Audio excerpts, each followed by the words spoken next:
We find a league of our own, learn to care for children not our own, and take punishment like a real gamer. I used to be an adventurer like you until I watched I Love Last Gen.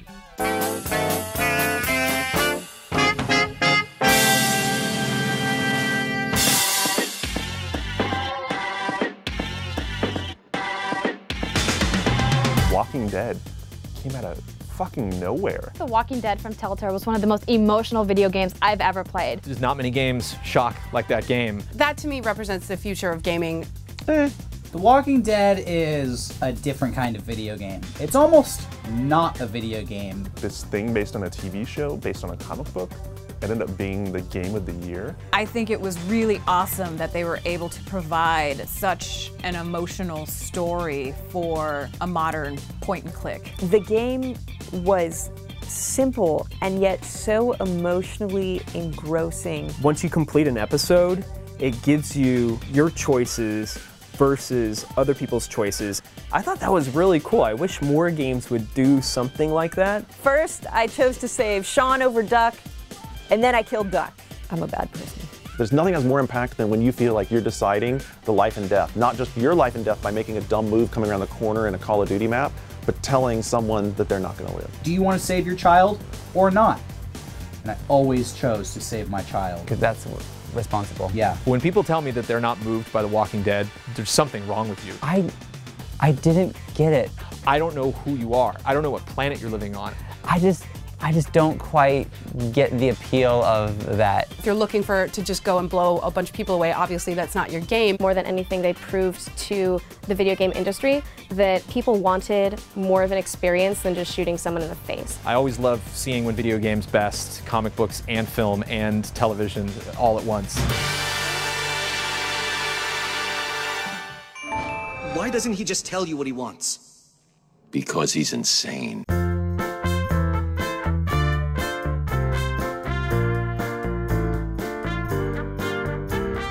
Arkham Asylum and Arkham City was the first legitimate superhero game ever created. Because before, we had to play absolute turds like Superman 64. This was the first time a Batman game actually ruled. I loved that it was a little bit darker. They didn't feel the need to make this game for children. If you weren't around before this Batman Arkham series, you maybe don't realize how special these games are. Yeah, you're spoiled. The combat system, the free-flowingness of it, you felt like Batman. The fighting is the best fighting. I wish every game had that fighting mechanic. They nailed combat. They nailed that dark, gritty world of Gotham. They did such great justice to Batman as a character. And nothing beat throwing the Batarang and then catching it. Go back and play Batman the Animated Series on Super NES.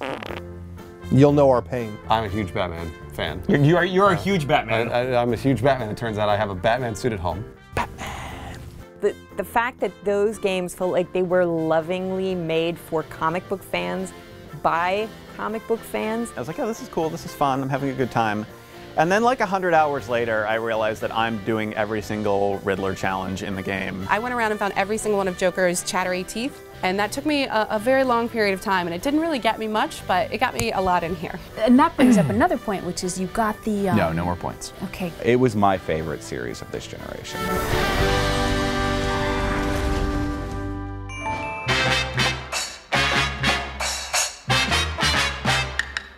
Dark Souls, the most relentlessly hard and disheartening game of all time. The enigma for me of this generation, I don't understand Dark Souls. A defining game for the generation, and I think even more so in the fact that there are some cantankerous people who don't respect the game as much as they should. I had to go through the pain of watching my brother play Dark Souls, and it was just like watching someone you love die.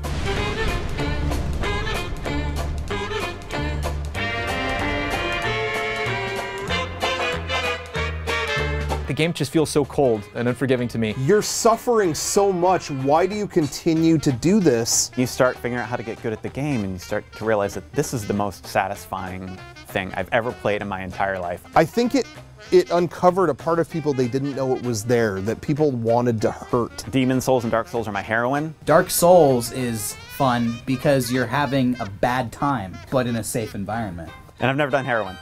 just so you know. In some ways, you want a game to beat you up, but I don't have fun playing Dark Souls. I wish I did. The challenge that they presented in those games, like that is some of the most refreshing stuff that's happened this generation. But an enjoyable, digestible, really polished form of Misery. You either love it or you hate it, and there's no between. Hopefully they'll bump up the difficulty for the next one.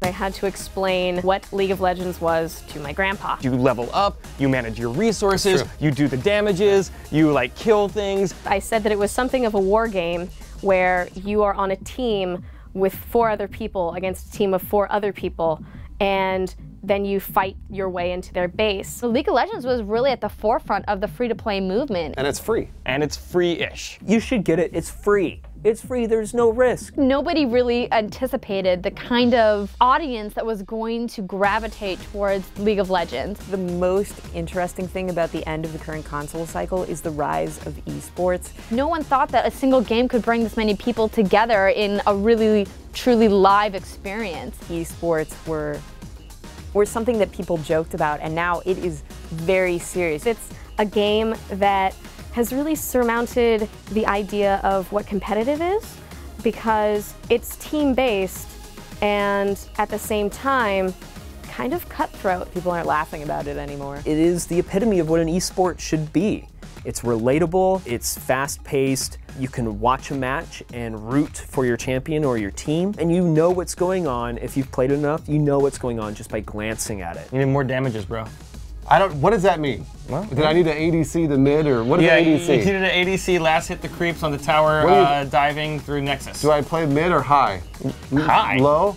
What do I say? I don't know.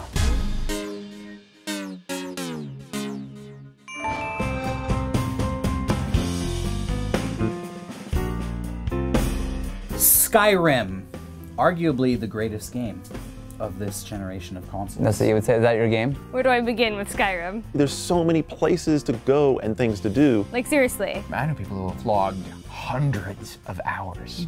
Hundreds of hours. No joke, I'm 315 hours in. It's a game that is specifically designed to never end. I've done all the main quests. When I leveled up to 83, I had to put down my controller after I killed the Ebony Knight and just walk away. And then I'm also doing like the little side quests that you overhear someone be like, my wife lost a necklace. Well, I will go find her an amulet of Mara if she wants one. It's almost like a drug.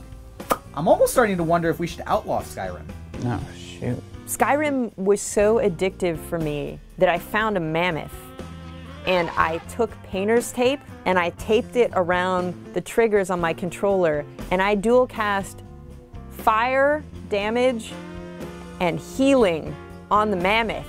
And I went to the movies and I got groceries, and when I came back, I had fully leveled up. And I'm not ashamed. I feel bad for the mammoth, but other than that, I'm totally cool. I played Skyrim one time and it was fun, but I got an arrow to the knee.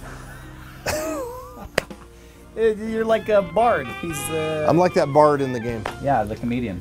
And that's what I do in Skyrim.